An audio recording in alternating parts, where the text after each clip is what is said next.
Hey, somebody's got to get out there and vote. You have? Excellent. Good morning, afternoon, or evening. You are listening to the Professional Noticer. Here, you and I will use common sense and all the wisdom we can muster to move beyond what is true and go all the way to the truth. With actual listeners in more than 100 countries, I am the Professional Noticer. Hello, everyone. I'm Andy Andrews. Hey, thank you for making me a part of your week.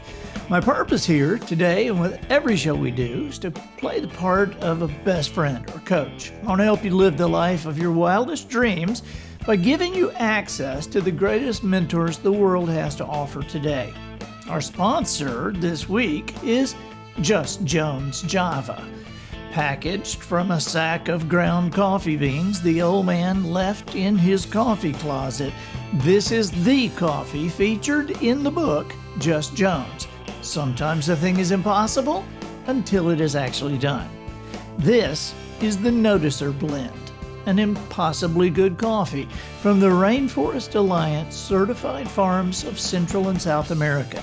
This perfectly roasted blend is not the slightest bit bitter. A rich aroma, a smooth profile, and a pronounced, well-rounded finish. It is available only on andyandrews.com. Just Jones Java, the only coffee in the world with a healthy dose of perspective. Observations and answers, that's what we do here on the Professional Noticer. I cannot tell you how excited I am. I mean, every now and then we get a guest on here who has observations and answers. And that's what we got today. Not just that, but we've got somebody that you know, somebody that I've known for a long time, part of a group that has had over 30 top 10 hits, over a dozen number ones, 12 gold albums, 3 platinum albums, a double platinum album. Please welcome Joe Bonsall from the Oak Ridge Boys. Joe, thank you for being here. Andy, it's great to be with you today, man. I love you, man. You're a good friend, have been for, decades. And I haven't seen you in a long time, too, man. So this is really an honor. Well, I appreciate that. How's 20? We hadn't seen anybody for a while. How's 2020 going for you so far?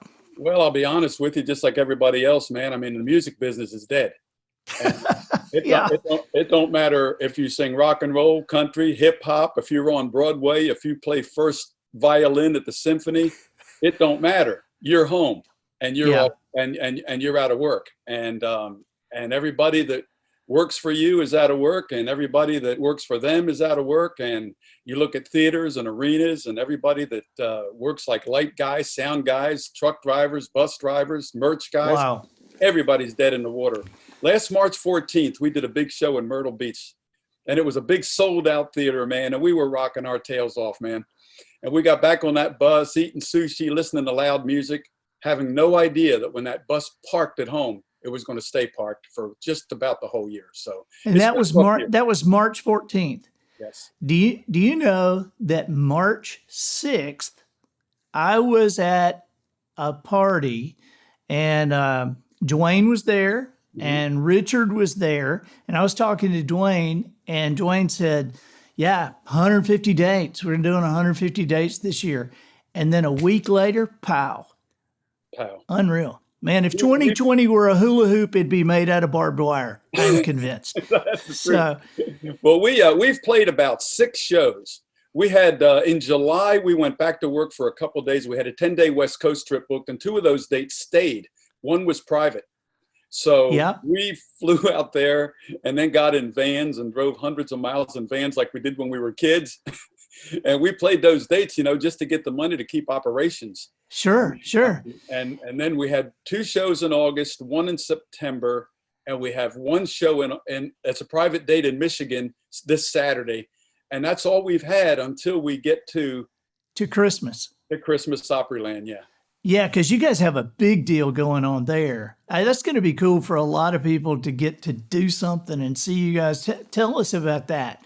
Well, here's the cool thing. For 30 years, we've had a big Christmas tour on the road. You know that. Right. And that is, if somebody said, what should I go see at the Oaks? I would say, wait till December, see the Christmas show, because it's just the best of the year. It really is. And it was Oak Ridge Boys and Kenny Rogers used to be the Christmas acts out there. In fact, we got the idea for a Christmas tour back in the late 80s, early 90s from Kenny. I saw a few of those. Yeah, he took us out on the road with him, man, and it was great. And we said, we can do this. We've got Christmas albums out. So Right. But anyway, man, last year we agreed to a 2-year deal with Opryland where we would bring the Christmas tour to Nashville and do a 29 show residency at Gaylord Opryland for Christmas. People come and they have dinner, big dinner cooked up gourmet style by the chefs there. Then a big Christmas show by the Oak Ridge Boys. And we've got that thing going this year. This year it started, and so far it is on. They are promoting it. They are doing everything to do it correctly and safely. And they've put it in a bigger ballroom than normal so that they can do spacing better. But it's going to be a big deal. And for us, wow, it's work at the end of the year. It will help us a lot and help other people a lot. So we're very thankful to the good Lord for that.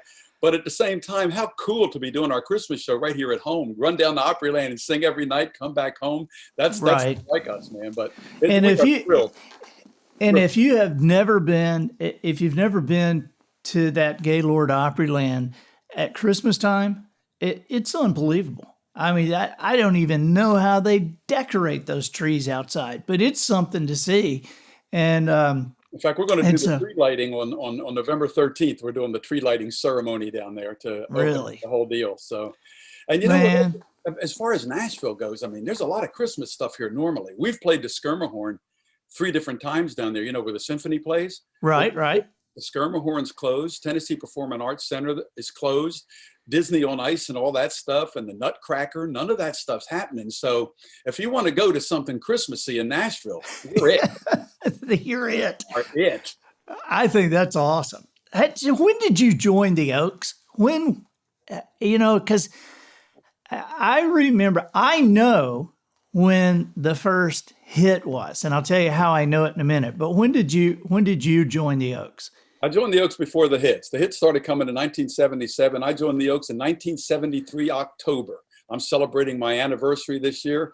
And I was 25 years old when I joined the Oak Ridge Boys, and I'm 72 sitting here looking at you today. So I've been an Oak Ridge boy almost my whole life. Dude, you haven't lost anything. I mean, you know, you guys are unbelievable on stage. Your voices are all great. And I remember, I know you said the hits started in 77, and I remember that because I graduated from high school in 77, and I remember, you know, she played Tambourine with a Silver Jingle, the Y'all Come Back Saloon album, right? Yes, indeed. And it was album of the year that year, and Saloon was a big hit, as was You're the One and I'll Be True to You after it. And that started a whole string of them back then. And a lot of music people and historians think that the Y'all Come Back Saloon album itself kind of set a whole new paradigm in the business. I love all the songs on that album. You know, I've got that now, obviously on my iPod, but I had the LP. And isn't it cool that vinyls are back? Yeah. We released a Christmas album last year called Down Home Christmas, and it's a really cool album. Dave Cobb produced it, and it just now is about to release in a green vinyl for this year. Wow! So, there is a time for Opryland. There is a restaurant down here in Orange Beach, and it's called The Gulf, and it's a real popular place. It's a very cool place because when they were building it, we were all going, "What the heck?" Because it's made out of containers. Okay, you know, those big old metal containers, and they welded forever. But it's this huge place, and it's right on the water, right at the Perdido Pass, and they play albums. They play LPs there. And so it's you're right. It's back in a big way. And I think it's a different sound, different feel. It just is. Can I tell you a funny story that you made me really laugh just a couple days ago? Please. I was cracking the new book, and one of your protagonists in the book there, Keely. Yeah, right. Yeah, Keely. Keely. Okay. Keely. Keely mentions and reflects upon a dry cleaners that she had where the person was just kind of miserable, but they all went to it because it was the only dry cleaners. Man, I had that in my neighborhood growing up in Philly. We had an old Romanian woman named Mrs. Tuma Salakian, right? She was horrid. And everybody went to her because she was the only dry cleaner in the neighborhood, right? It would be like, hey, Joey, take Daddy's shirts down to Mrs. Tuma. Everybody called her Mrs. Tuma because nobody could say Salakian, right? I mean, she was the type of person, man, if your ball went in her yard, she kept it. Oh, no. Oh, my. Oh, did I get a laugh out of that the other day? That is great. That is great. You know, and that's one of those kind of things. It's kind of universal, I suppose, because we all had those things like where, you know, you get your clothes back and they smell like smoke, you know, and kids today, my boys don't even know what mimeograph machine ink smells like. Remember, you go in school and get your test papers and your hands would smell like that purple stuff. Yeah, that they turned on a crank light. Then they turned the crank to. Yeah. Oh, yeah. Oh, yeah. Old, haven't we, Andy? I'm telling you, man. I was thinking, you know, I was so excited about doing this with you because I got to spend a lot of time with you guys, and I tell people about you guys a lot because you guys were nice to me and just very encouraging, very cool to me. Before I had really ever done anything, you know, and that's not always the case in this business. And I just have. It has been with us. It always has been with us. It's an ORB doctrine. We treat people right, man. How many times you think it is we pull up to a fair and some artist has just left there the night before that everybody in the place hated. They hated their people. They hated him or her. They hated the road manager. They hated everything. Yep. And they were so glad to see the Oak Ridge boys pull in because they know that this is what's going to happen. We're going to show up. We're going to smile at everybody. We're going to shake hands. We're going to go out on stage, sing, no extra baggage at all. And then we're going to get our check and get back on the bus, shake hands again, get back on the bus, say, see you next time. And that's why we've played some of the same fairs 10, 15 years in a row. Or over and over again. Years.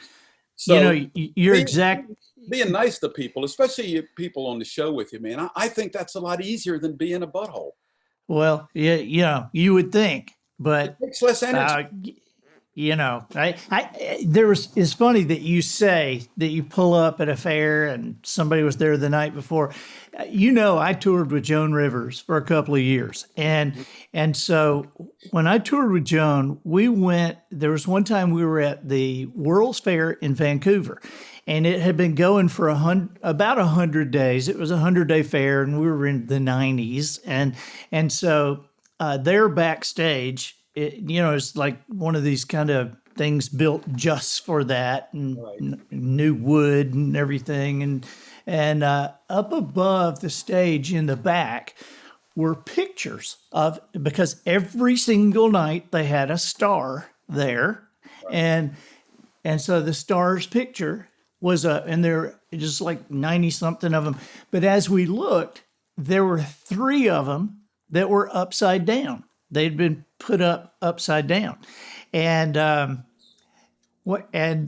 we said, why are those upside down? And he said, because we hated them. It's like, yeah, okay. And you know, and one of them, I'll just tell you, one of them was Diana Ross, and I know you're not surprised, but because we've all had those stories, yeah. But it was so funny, yeah, upside down. And you guys have been so nice, except for the time that you threw my cookies away. You don't remember that, do you? I don't think I do. Yeah, I see. This is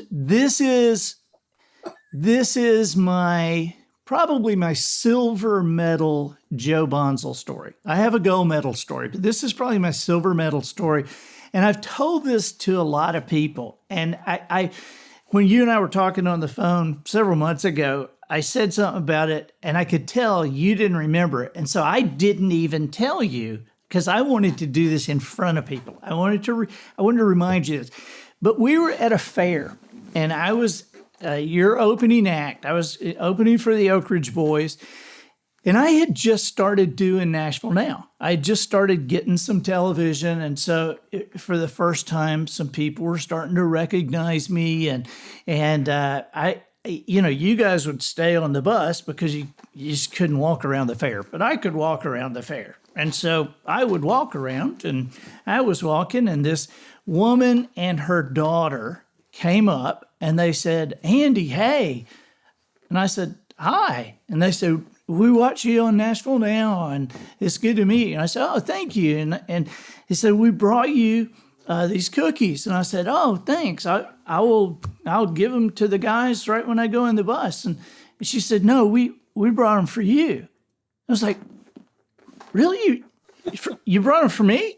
And she said, "Yeah, we brought them for you. We knew you were going to be here. We brought them for you." I was like, "For me?" Yeah, I mean, I'm glad, but you didn't bring them for the orchestra.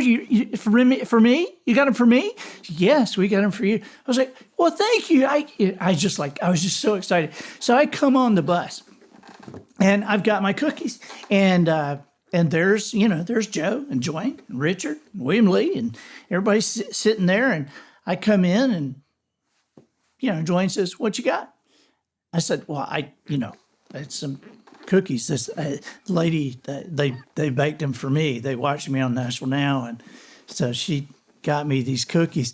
And you stood up and you said, "Can I see those?" And I said, "Sure." And you took the plate of them and you turned around and you dumped them in the garbage can. And then you turned to me. My mouth is open, and you turned around to me and you said, "Don't ever eat anything these people bring you. You don't know who these people are. You don't know what is in those cookies. You don't know if you didn't look at her. You don't know if you looked at her wrong. Don't eat this stuff." I was like, "Oh, okay." Well, let me tell you something. That was an Oak Ridge boy rule. Yeah.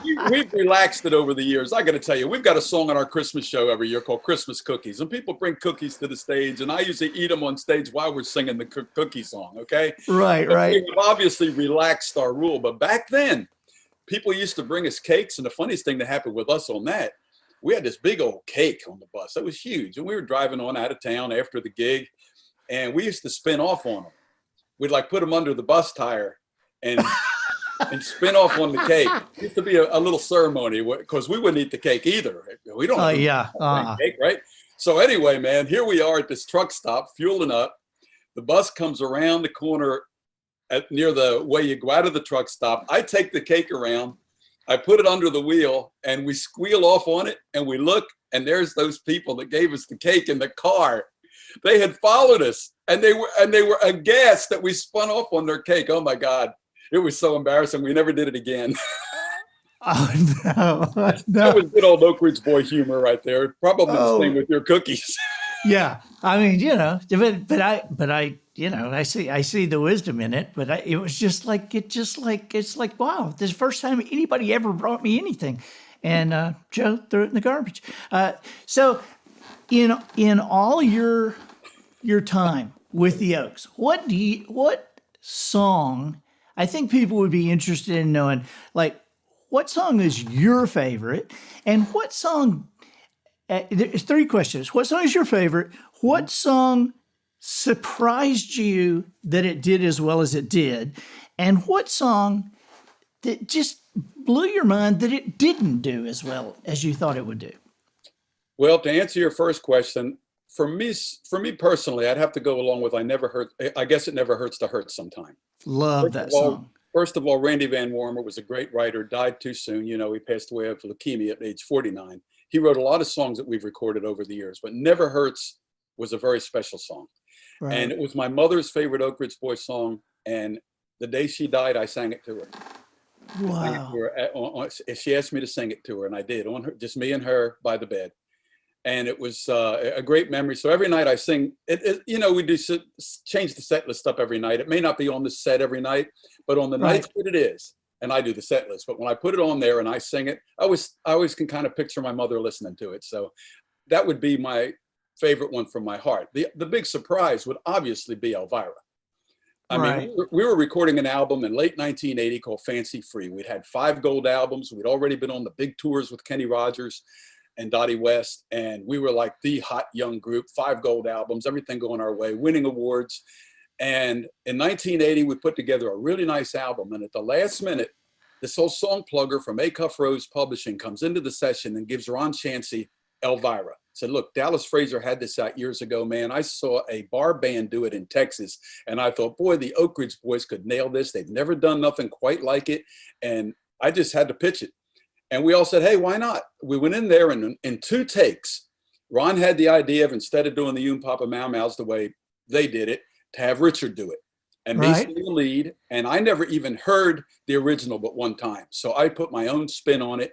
And we laughed about it, all left.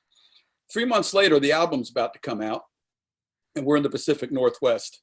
And I said, we've got a few new songs here. In fact, I can tell you where we were. We were in Spokane. Really? Okay. Yeah, at the old Opera House. I said, we've got a few new songs here from the album. I know people don't like to hear a lot of new songs. They like the old stuff. But hey, man, we're proud of this. Want to sing a few. Well, we did Elvira. The place, I swear to God, Andy, man, they stood up and cheered as if we gave them a condo in Montserrat. It was crazy. We backed up and said, whoa, well, we sang it again. And it was the same response. We came out as an encore later in the show and went ahead and did Elvira again. Well, that happened 4 nights in a row. And we called MCA and said, hey, we've got something crazy going on out here with this Elvira. It needs to be a single. They agreed, released it. The end of March, it came out. By June, it had sold 1 million singles with just country airplay. And then while we released the song Fancy Free for the summer as the second single, it spilled over into the pop world. And the whole summer of 81, everybody in this country was singing Oom Papa Mau Mau with the Oak Ridge Boys. To this day, when I say, let's sing Elvira, people stand up like it's the Hallelujah chorus. Oh, yeah. Yeah. And it's insane. You've seen it. It's insane. And who would have ever guessed that would happen with that song? That is just, that is amazing. And I remember when that came out too. I just remember all that time. And I mean, that played at every baseball game, major league, minor league, little league, church outings. I would be driving in my car and see a van of teenagers going by with the windows open, singing Elvira. Yeah, everybody was singing it. And listen. Yeah, I was on a Gaither cruise and they did it. Yeah, I'm telling you, man. So here's a funny one here. We just recorded a song with the Gaither Vocal Band. Right. It's an old gospel song. And it came out so well, the Bill wanted to do a video on it. So he says, man, come on up here to Indiana one day and let's just shoot a video, us and the band and the vocal band. So we did just last week. So we go up there and we record this whole song with them. And it's called That's Gospel, Brother. It's an old song. And it's redone, really kind of cool. And right at the very end on the fade, he wanted Richard to go, Oom Papa Mau Mau. And he did. It made no sense. No sense at all with the gospel song we just sang with the Gaither Vocal Band. Made no sense at all. But they gave Richard a live mic to add an Oom Papa Mau Mau at the end of it. I mean, that's the kind of crazy stuff that's going on for. Hey, everybody gets the reference. Everybody gets the reference. You know, there's a friend of ours, an older. I hesitate to even tell this story, but there is an older lady, and she had smoked for years and years and years, and her speaking voice was really, really low, like this. And it was after Christmas. My sister was at our house. They were at our house, and this lady, and we were playing apples to apples, and. I don't know if I should tell this, but I'm going to. We were all playing apples to apples, and so this, just 8 of us around the table, and at some point we took a break, and I kind of go back to the bedroom. My sister follows me back, and I said, "Are you having a good time?" And she said, "Oh yeah." I said, "You recognize her, don't you?"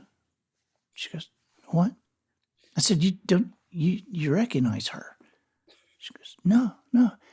I said, yeah, for a long time, she's been the bass with the Oak Ridge Boys. And Christy just fell out. Well, then when we're playing, every now and then I'd just look across the table at Christy and go, Oom Papa Mau Mau. And she would just like fall out. Nobody knew what was going on, but Christy did. But that, I mean, man. So what about the song that you thought should have done better than it did? Well, back after Elvira, if you remember, actually, we had Fancy Free, and then we did the first Christmas album and did Thank God for Kids, and then Bobby Sue. So Right. most people think Elvira, Bobby Sue came back to back because they both got a lot of pop play. Yeah. Well, you know how you always go to that well just one more time too soon. I had a bunch of old 45s, and I was trying to find something Elvirish. And I found that one, Gonna Find Her, that old song. Yeah. Well, Yeah. we cut it. Didn't sound very good. Then we cut a song. What was the one with Bulldog drumming in it? Old rock and roll. Well, that didn't sound so good either. But then I found So Fine by the Fiestas. And we recorded So Fine. So fine, yeah. My baby so doggone fine. I thought it was great. And I thought it would be a smash. And we even did a video on it. That was the early days of video, and we shot a video on So Fine. Kind of a fun video, too. You can tell it's, by the timing, it was early 80s, but it was funny. I had big hair like this. And we're singing So I remember that big hair.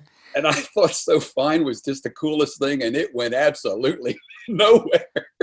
Really? Oh, it went nowhere, man. You can still find it on an old album somewhere. I guess it's on the Bobby Sue album. Did we actually record it? I got to look. I forgot. But man, it just went nowhere.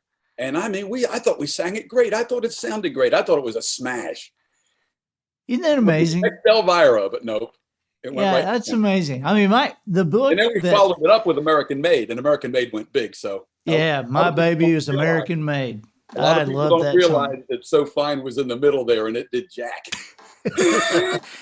that is, it's to me, that's an interesting question to ask, because my favorite book that I ever wrote is The Heartmender, and nobody even knows I've written it. Really, it's like that's probably the least read of my books. But when people find it, they really like it. But I don't know why nobody knows I've written it. But I don't remember if I read The Heartbender, to be honest with you. I don't remember. I'll send it to you. But I know I've read most all your stuff, and I'm into the new one right now. Well, this is one thing that I wanted to talk about with you. I don't know if you've gotten to the part in the book about the peace table. No. Have you gotten it? Okay, well, you will. I'm sitting at it. And if we could back up the camera, you would see that the table legs are books. That's the table legs, the legs. And your book, From My Perspective, is in one of the table legs of this book that's in that book. And that's one of my books that nobody's read but you. Well, no, there's a lot of people who read it because I have promoted that book. I mean, now you've written 10 books. I mean, you're not only a songwriter and not only an Oak Ridge boy, but you're a for real author. I mean, anybody can write a book like, hey, this is what we did, I guess. But like G.I. Joe and Lily, that book. Oh my gosh. I mean, that book, and then you know how high a compliment that is, Andy. I read a couple of pages of you and I go, whoa. And I call myself a writer sometimes. Look at Andy, baby. I mean, you're a great writer, Andy. I love how you write. Well, listen, there have been a lot of things that have gone into, me working at that. And you guys have been part of that. I can't tell you, a lot of times people want me to talk about some of the people that I know or some of the stuff like that. And I always enjoy talking about you guys for a bunch of different reasons. One is you're good guys. You've managed to get along. You've managed to you've had hits in 4 decades. I don't want to make you feel old, but I looked. I mean, for somebody to just even be in business after that long, especially in this business, but you guys have had hits in 4 decades. Well, it's an incredible blessing, man. God's been good to us, man. I give him all the honor and the praise. The fact is, we've had good health in our group. The 4 of us, we've had our little problems we don't talk about. Everybody does when you get older. You have a little ache here, a pain there, something that needs a fix here. But for the most part, man, we have done well, and God has allowed us to be able to still sing well. we still have voices that when we go out on stage and sing, I'm just one of them, so I can say this. That's the sound of the Oak Ridge Boys, man. Dwayne's singing his tail off. Golden's spot on. Richard's low as can be. And I'm pumping it out as hard as I can. And man, the fact that we can still do that is why we still do it. Because to me, if we couldn't do it at that level where people pay money and sit in a seat to hear you sing, if we weren't that good anymore, then it would be time to kind of retire. Kind of like we are this year. I said to my wife in the summer, I said, am I retired? She said, you might be. You might be. Nah. Wait till Christmas. You know, when there was several years ago, Richard, he had like knee surgery or something, and Achilles tendon. Achilles tendon, and Gene stood in for him. Okay, and so this is a curious question. If you had Achilles surgery, who would you have replace you for a few dates? It would have to be Jimmy Fortune. Yeah. You know, Jimmy's out there on his own now singing since the Statlers have retired, and he's done really, really well. And I think Jimmy could easily step in here and fill it out for a couple of days if I were to get sick. I've never had to be that's not true. What's the matter with me? I had vocal trouble about 10 years ago. I sometimes forget about it, where I had a real vocal problem that I had to go on vocal rest. I didn't need an operation or nodes or nothing, but I had strained it. What happened was we had a 4-week tour of the Pacific Northwest into Canada, and I wasn't feeling good. And every night I went out there and sang sick, and my voice got worse and worse and worse and worse and never really came back. So I had to go on a vocal rest, which healed it. We had a bass player back then who could really sing good. And fortunately, we had him, and he would come up to the front. I stayed out there. I don't want people to think I was dead or something. So I would drop a little banjo, you know, laugh and smile, wave, and then go around and listen to the Oak Ridge Boys sing with another guy singing my part. And it was really cool to sit out there in the audience and hear the Oak Ridge Boys. I never got to do that. Wow. So yeah, there was a time there, but thankfully Jimmy Fulbright was his name. He was able to sing my part and get the guys through the show. And well, you know, if you took a couple of days off, and Jimmy Fortune all of a sudden did your part for a couple of days, he would be the answer to one of the greatest trivia questions in country music history, wouldn't he? He would be. Who has sung with the Statler Brothers and the Oak Ridge Boys? I mean, and all in the Hall of Fame together. All in the Hall of Fame together. Have you heard what he's doing with Ben Isaacs? I know you know Ben. With Ben, Mike Rogers, and Bradley Walker. I mean, man, what they're doing, they sound great. They are awesome. They are so awesome. In fact, the other day, I didn't know Mike. I knew the other guys well. In fact, I've known Bradley since he was born. His parents used to bring a little crippled Bradley Walker out to hear us sing in Huntsville, Alabama in our heyday when he was just a baby. Are you serious? I go that far back with Bradley. We've been brothers and friends all these many years. I love that boy. And he does sing his tail off. God, can he sing? Last time we did a show in Huntsville, he came out and Dwayne sat down and he came out and did Dwayne's part on Fancy Free. And we sang it up there with little Bradley in his wheelchair singing Fancy Free. Man, I'm telling you what, it was so incredible. I'll never forget it. And so, yes, they are really, really singing and sounding just great. I called Ben, though, and I said, dude, you gotta get a name. I mean, you know, come on. You got to have a name for this because looking up YouTube, looking up Fortune, Walker, Rogers, Isaacs, who can remember that? Come on, get a name. But because they're something else. And hearing, no, they named the album is named Brotherly Love. Oh, okay. And it's killer. It's killer. And I have been amazed watching Bradley because, you know, that one of the songs that they're all over the map with that album. I mean, they're doing like an Eagles song. They do some original stuff. They do a Don. Kevin. Yeah. A Statler's name. They do a gospel thing, a Don Williams thing. I mean, they're all over the map. But they do that old song, Daddy sang bass, Mama sang tenor. And, it's Bradley doing that. And as many times as I've heard that song sung over the years, it's always somebody singing the lead. And then you go to this guy for Daddy Sang Bass and this guy for Mama Sang Tenor. But Bradley sings the lead and then drops that register, just drops the hammer out of nowhere on that Daddy Sang Bass. And he nails it. It's kind of stunning. I was totally shocked at Bradley Walker singing bass at all. I didn't know he could do that. I've heard him sing in his country voice, and like I said, he sings with us. And I remember when he put out his first album, and it won International Bluegrass Association Award for a male vocalist of the year. I went to the awards that night to support Bradley, and he came wheeling out there and won that award. Man, I cried for an hour, man, because like I say, I've known him since he was this big. And there he is with this disability that he's had all these many years. Years ago, the Oak Ridge Boys and him did Elvira on the Muscular Dystrophy Telethon. I mean, we just have done a lot of stuff with Bradley over the years. Right. To see him excel like he's doing right now, and to see, I'm so happy he's singing because he sings so well. He sings better than half the guys on country radio.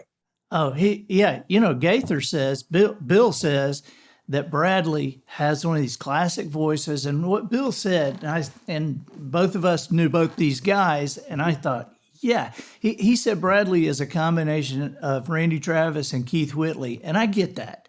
Yeah, I throw Brad Paisley in there too. Yeah. And but you're right. You're kind of surprised that he can sing that low, because now Richard, when Richard talks, Richard has that low voice. And so you're not really surprised that he's a bass, but Bradley has that, then he can take it down. It's pretty stunning. You know how when Richard calls you on the phone, you know how he calls you on the phone, you'll answer the phone, you go, "Hello, Joe, this is Richard." It's like, yeah, no kidding. It's like, who else would it be? Oh my gosh. Always says it. This is Richard. Now here's one more story that I don't know if you will remember this, but is this the gold one? Yeah, this is the gold medal Joe Bonsall story. Okay. And I don't know if you'll remember this, but we were doing the tour with Kenny, which I did for a while. It was me, the Oak Ridge Boys, and Kenny, or me, Ronnie Millsap, and Kenny. It was mostly you guys. And so Dwayne comes to me and then does this to Richard and William Lee, and he said, "It's Joe's birthday tonight, and we need to do something to him." Do you remember this? Do you have any idea where I'm going? I'm not sure. And so he said, "We need to do something to him." And so it's his birthday. What can we do? I thought a second. I said, "I'll tell you. I'll tell you what we'll do. But you guys have to make sure that when I'm out there, that you keep Joe busy. Don't let him see any of what I'm doing when I'm out, because I'm first, right?" And you guys would wander in and around, and sometimes you'd see some of what I was doing, sometimes you wouldn't. And so I said, "Keep him out of there." They said, okay. And I said, "And so just be ready," because you would always do the introductions, right in the middle of the Oak show, you would introduce the guys. Okay. And so I told the audience that night, we're in an arena, there's 15,000 people there. And I said, "Okay, I've just talked backstage with 3 of the Oak Ridge Boys, and one of them, Joe Bonsall, it's his birthday, all right? And the others have something that we've kind of planned for Joe, and we want you to be a part of it. And here's what we're going to do. Joe, at some point during the show, Joe will introduce all the Oaks, and he'll when he introduces Richard, he'll tell a little bit of him, here's Richard Serban, and go crazy and clap just like you always do. And then he'll say, "No, from Bruton, Alabama, here's William Lee Cullen," and clap, and then the ace, the lead singer, here's Dwayne Allen, and everybody clap, and he will say, "And I'm Joe Bonsall, thank you very much." I remember. Nothing. You remember? I remember, yes. And I told him, I said, "Do not make a sound. Do not make a sound." 15,000 people, you heard crickets. Yeah. And I so, remember. and what was so funny is when you did it, I've thought about this a lot because it was such a professional response you had because you thought that your microphone didn't work. Because what you did was you went, and I'm Joe Bonsall, thank you very much. And I'm Joe Bonsall, thank you very much. Because you thought your mic didn't work. And so you said it again. I'm Joe Bonsall, thank you very much. And then you stopped. And you looked back, and the other three guys were on the other side of that circle, and you just like laid down on the stage. I mean, that was so funny. Well, you got me, man. I remember thinking then to myself, geez, what'd I do? What have I done? What did I do wrong? Oh my gosh! Did you just hear my cat scratching on the scratching post a minute ago?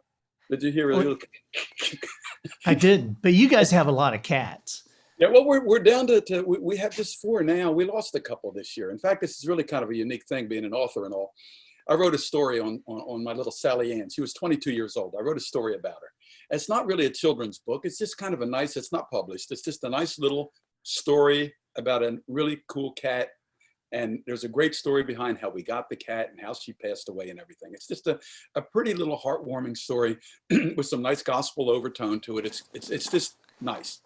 And the people who published G.I. Joe and Lily loved it, but they turned it down unless I could like rewrite it as a book, like a Molly book, like the children's books, like Molly the Cat. Right. And I didn't write this as a children's book, though. I don't want this is a children's book. It's just a book for cat lovers. It might even be just a little gift book, but they did. I don't know what's going to happen with it. But what I'm getting at is I'm going to send you the manuscript just for fun, so you can read it. It's a short, it's a cute little thing. I think you'll like it. Yes, good. We are cat people here, man. I've got cats. We love cats. And I'm down to 4 now. We once had 9. Oh my God. Wow. We once had 9 cats, but we're so down that's like 81 lives. Yeah, that's a lot of lives. I mean, it was 9 cats, 9 lives per cat. I mean, that's a lot of lives there. Well, the 2 cats who came to us at one time from the outside, and they stayed outside half the time, both of them, they both died young. And outside cats, all our other cats have always been indoor kitties. And so they don't get into quite as much trouble that way, really. But we've got 2 cats, and they're outdoor cats, but they're working cats. Ours are working cats because we, live in, there's these little bitty, the pygmy rattlers where we live, the little rattlesnakes. And when we had, we had the boys, or the boys were young, I was terrified that one of them was going to crawl into one of those things. And somebody said to me, he said, get a couple of cats. I was like, really? And I said, oh yeah, just get cats and you'll never see another snake. And the only time we've seen a snake is when those cats have jumped in a palmetto bush and come out with a snake, but they're great. And in fact, people ask sometimes, at the end of this episode, we always do a fake commercial at the end of every episode. And we always say, you remember you'd watch the old game shows and they would say, so-and-so's clothing provided by so-and-so. And so our 2 cats are named Twinkle and Smoke. And so at the end of every professional noticer episode, we have something, it's like Halloween candy provided by Twinkle and Smoke of Beverly Hills. And so we always put the cats. And every now and then they go, who's Twinkle and Smoke of Beverly Hills? This is our cats. So. That's so funny. Well, my cat Barney is right over there, and he's looking at me right now like, what in the world are you doing? To try and get some kind of better lighting in here, which I never really succeeded. I'm sorry, but I even brought a couple of lamps over. No, you look great, man. Oh, thank you. Well, cats get so upset when you make a change like that. Barney's been upset that I moved the lamp to here. He's been going down there, looking at the wire across the floor, looking up at me like, hey, this ain't supposed to be here. I love cats. Oh, yeah. Cats, you see cats, you ain't got to worry about cats because cats are like, you don't have to feed me. I'll kill something, Yeah, cats are great. So, hey, listen, when you got to send me that, all right, because I really, really want to read it. Well, I'd like you to read it just for your opinion on it. And knowing those publishers want me to make it into a children's book, maybe you could just say, hey, it ain't a children's book, man. Stay with it. Somebody will like it for what you wrote it for. Right. I mean, well, my story, The Traveler's Gift, 51 publishers turned it down. And that's the number one. That's the book I've had that has sold millions of copies, 40 something languages, and 51 publishers said it wasn't worth putting on paper.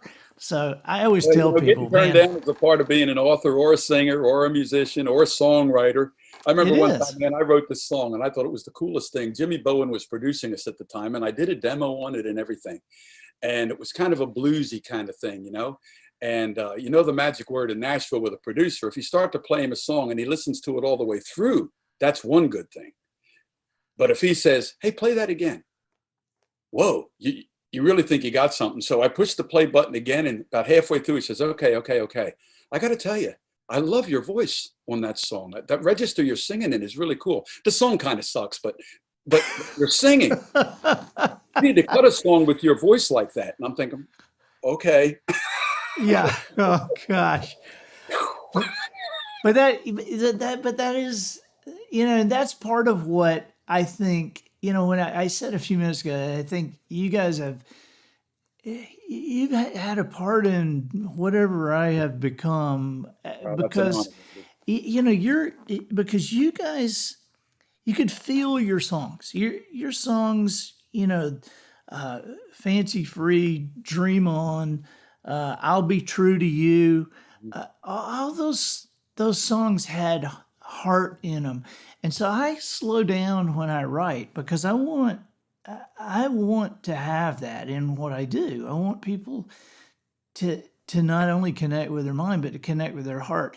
And I think that's what people have through the years with the Oak Ridge Boys, with your music, with you guys personally. They feel like we're like minds, Andy, because I could say everything exactly the same about you. I know your story. I've known you since you were younger, like you've known me.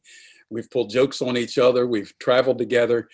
Through the years, we've become good friends. I'm so proud of you every time I get a new Andy Andrews book, because I think you're one of the best writers I read, and I do a lot of reading. And see, to me, I've had other ideas and I've written some other things, but they were like tinkling cymbals, though, because it was a story or something or an idea that didn't mean anything. I just think we're down here such a short time, Andy, that we need to do stuff that means something, that moves people. And that's what you do. That's what you do. That's what Jones does in his books. He makes you think. He makes you see things from a different perspective. And your opening of that book, the old Indian, oh my God, it reminded me of C.S. Lewis. You know how C.S. Lewis would write something, and Aslan the lion was Christ, and you could see all of the different parallels. Right. And I was reading that thing, and I got it right away. I knew what you were doing, and I thought, boy, that's just an awesome thing right there, man. So I have so much love and respect for you, man. You're a good friend. You've been a good friend for years, and a great success, great speaker, man, a great author. And I think the world of you, Andy. We all do. I am honored to have been able to be around you guys enough to have a gold and silver medal story on you. So, hey, buddy, thank you so much. In the bag there. Yeah, thank you so much for being with us, for taking the time. You're as a writer, you've written for Huffington Post and Time.